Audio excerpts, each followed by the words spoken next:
Hi, everybody. Micah Miranda, Economic Development Director with the City of Chandler. Today, we're joined by Chief Dwiggins of Chandler Fire Department. Chief, thanks for joining us today. And if you could maybe just give a little background, what's going on with Chandler Fire and how are you and your team responding? Well, good morning, Micah. As you know, we've been, I think we're 8-9 weeks into this COVID-19 pandemic. Our fire crews out there are doing a remarkable job. They show up to work every day. They know that there's a good chance they're going to potentially be exposed to somebody with this virus. Yet they show up and they do a great job and really serve our community at such a high level. And so, obviously one of our first goals is to make sure that they're safe, and we've done the things that we've had to do to alter our protocols. We've worked with our hospitals to look at all of our procedures, and then of course our personal protective equipment. We've had to do a lot of work on that end to make sure that we have PPE available for our crews, not only right now, but obviously well into the future. The reality is there's a virus out there. We don't know how long it's going to be out there for, but until we have a vaccine or we have herd immunity, we're going to have to continue to ensure that we're responsive in a way that protects as I said, our firefighters, but also our citizens. The last thing that we want as a fire department is to spread this virus from incident to incident. And so there has been so much work. This is an interesting time as a fire chief. I can tell you that I could not be prouder of the men and women that serve our organization every single day. They've really stepped up and done, as I said, a remarkable job. And I'm happy to be their fire chief right now. And like I keep saying, I'm proud to be their fire chief right now. Well, you guys have done a ton of amazing work. And you mentioned over the past 8 to 9 weeks, fire's been engaged. And even prior to then, Chandler Fire was really on the forefront of getting prepped. Can you talk a little bit about that, the Emergency Operations Center, and what goes into protecting a community like the City of Chandler and being as proactive as you guys have been? Sure. So one thing that a lot of people don't know is that the City of Chandler has its own Emergency Operations Center. And that center is actually housed in the building I'm in right now, our fire administration building.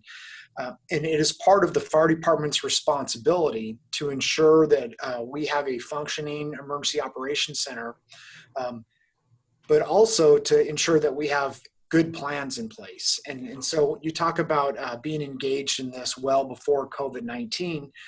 We've been training for large-scale incidents, small-scale incidents that could potentially impact our community or our city for 15 years now. Post 9/11 was really when we started to get engaged in emergency management. When you realize there are specific threats out there that are real and could really challenge or disrupt the way that we deliver our operations, or even within our community, the way that the continuity of our community and how it's run. And so we have been extremely busy for years now. All of our chief officers have to go through mandatory training. We have specific drills tabletop drills that we do. And so it's very similar to what you'll see in other cities. One thing I will say that I believe sets the City of Chandler apart is that for a long time now, Chandler has really valued emergency management, so much so that all of our directors, as you know, Micah, you're one of them, are very engaged in our Emergency Operations Center. Ironically, in February, we had an unannounced drill for all of our executive leadership team, where we exercised some of the things that we would do during some type of emergency operation. Little did we know, a couple weeks later, we'd actually be standing up that EOC on an actual incident.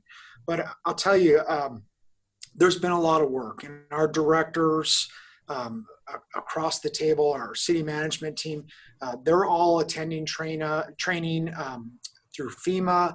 They are all attending the drills that we put together. And in my opinion, it's really worked out well for us. And I can see that, we've done a lot of different things in the last 8 weeks, closing an entire city, opening an entire city in different phases. And that's not something that the fire department can do alone. There are directors across the board and employees across the board that have made this a reality. And I think we've done a good job. I think we've hit a lot of small details. We've been able to accomplish a lot of things in a very short amount of time. And that's because of the training that we have. It's because of the relationships that we have. And really, it's the dedication that we have towards ensuring that we are prepared for whatever could happen to our community. Yeah, getting those EOC emergency test calls, there's nothing quite like it. It definitely flips your stomach real quick. But once we got in the center and just see how the city staff, fire, PD, city manager's office, and all the directors interact to begin working through the situations that your team throws at us, it was perfect timing. Yeah, it was. Through it, and the Chandler Fire was all over it. So those are very good training opportunities that you provide the city. But we're in real life now, and you guys have been doing a lot of proactive measures. But today's a big day, right? There's businesses opening. What's the latest direction from the CDC and Arizona Health Department as it pertains to these openings? What advice would you give, and where can these businesses go for more detailed advice? Well, I agree with you. Today is a big day. I have to admit, I woke up this morning, I was a little bit excited about it, but I'm also, I'm cautiously optimistic that this is going to work out, but I'm watching. We already said that there's still a virus out there. And although the virus really, for the majority of people, it doesn't impact them that bad. There is our vulnerable population out there that this is a very dangerous virus. And so as a fire chief, my number one concern is protecting our business community, protecting our citizens from a health perspective. And so, that's something that we're going to watch closely. But our businesses did open today. I know that some opened on Friday, and there are certainly guidelines out there for them to follow.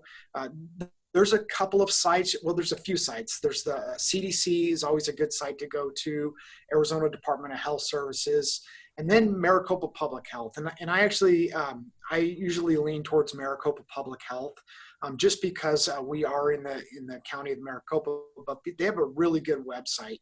I went on just before this call, and there's a business page. So you click on that, and it really goes into the specifics of what type of business you are, whether you're a restaurant, whether you're retail, whether you're a barbershop. And then it outlines the procedures that you should follow to ensure that not only your employees are safe and healthy, but your customers as well. And so, to be honest with you, the basics are still the most important thing. Ensuring that your employees, if you're a business, when they come to work, that they're not sick, that they don't have a fever. It's so important now. And we've all done it. Micah, you've done it. I've done it. Before we would show up to work, if we were just a little sick because we have so much work to do, that's just not going to be acceptable moving forward. We have to understand that if we're having any signs and symptoms, a fever, a cough, shortness of breath, that we just need to stay home. And so we have to screen our employees. We have to make sure that where it's appropriate, depending on the type of business you have, that you're utilizing PPE, whether it's masks, whether it's gloves. It just, as I said, it really depends on the business that you have. Social distancing, that's still important, right? We still want to stay 6 feet apart. If we've forgotten, the 6 feet apart is because that's how this virus can travel. It can be airborne. And so at the 6 feet mark is really where we think that you're safe once you're outside of that. And so that can be challenging. It can be very challenging. I think about barbers. If you own a barber shop, obviously you can't stay 6 feet apart or you'd have a really bad haircut, okay? So you wear masks, and you can have the customer wear the mask. You can have the barber wear the mask. In a restaurant, it might be different. But anyways, this site, the Department of Public Health for Maricopa, it really speaks to each business and the different steps that you can take. It's easy to read.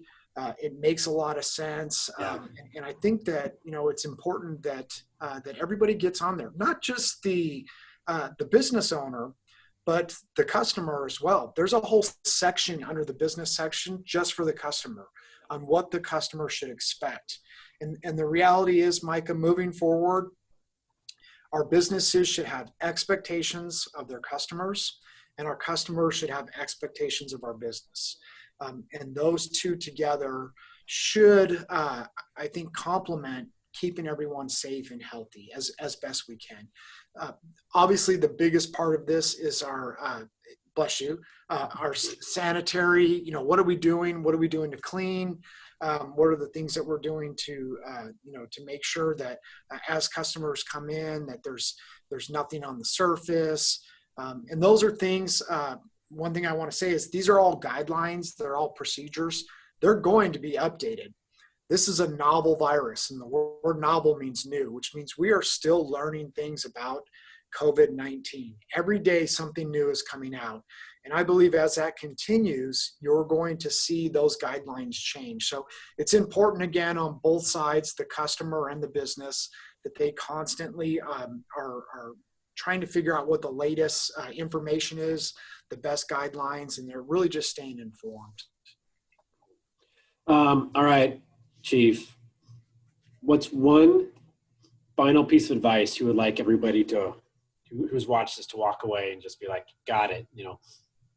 This is a takeaway that, it isn't the social distancing, isn't the washing the hands, just something that you've observed that, maybe the average resident business owner hasn't quite picked up on yet. Well, that's tough. I've observed a lot. There's been a lot of negativity around this virus, and people will say, well, it's political, and maybe there's some truth to that. But I think there's a lot of great things going on right now. There's a lot of people that are being recognized, our nurses, our physicians who've been recognized in the past, but not at the level that they were. And I think that's a great thing. I think it really speaks to our community. I've seen the city of Chandler do it, and I'm very proud to be a resident of the city of Chandler. I'm proud to be the city of Chandler's fire chief. And it's good to see the positive come out of this. And one of the biggest positives, and I know you'll like this, is that people are supporting their local businesses. Yeah, absolutely. That's something that, needs to continue well after there's a vaccine, well after, COVID-19 is behind us. It's important that we invest in Chandler. It's important that we invest in our small businesses. And I think that we've really galvanized a relationship between our citizens and our businesses. And I think that that's something that's going to continue, and it's going to make us stronger. And it's a good thing. It's a good thing all around. It's great for our city. It's great for our small businesses. And again, it's great for the citizens. So I'm sure people have seen that, but when you're looking at all the negatives, like I have to do because it's part of my job, it is nice to sit back and see that piece of this whole virus as well. And I think that, people say, hey, we're going to be better off after the virus. I actually agree with that. I think there's a lot of things, from the business community standpoint. I think that people will invest in our small business. I think maybe even the way that we, the way that we spend time with our family is going to change. I know there's been a lot of negatives, being stuck at home. I know my wife would say that being a teacher now isn't probably the best thing, but there's been a lot of positives. And I think that coming out of this, there's going to be some takeaways that we have that we're probably going to, implement. I know within our organization, just this meeting you and I are having, Micah, we were talking about it earlier. There's a lot of times that I'm driving all around the region, and I don't need to. We can put a camera on, and it's very simple. So I don't think I have one takeaway. I think that there's multiple ones, but I am extremely optimistic that we are going to get through this, that the health of our community is going to be better, that economically that we're going to navigate through this and we will be stronger. And we'll look back at this someday and we'll see that, hey, this was a challenging time, but all in all, it led to a lot of positive things for us. Well, I love the fact that you ended us on a positive note. That's really uplifting to hear. And I really do appreciate you joining us. I know our businesses appreciate everything that the department is doing to keep us safe and protected. So please share that with your team, at least from the Economic Development Department. We can't say enough good things about you. We love having you all as a partner, and take care. Be safe out there. Okay now? Okay. Thanks, Micah. Take care. Take care, Chief. All right. See you.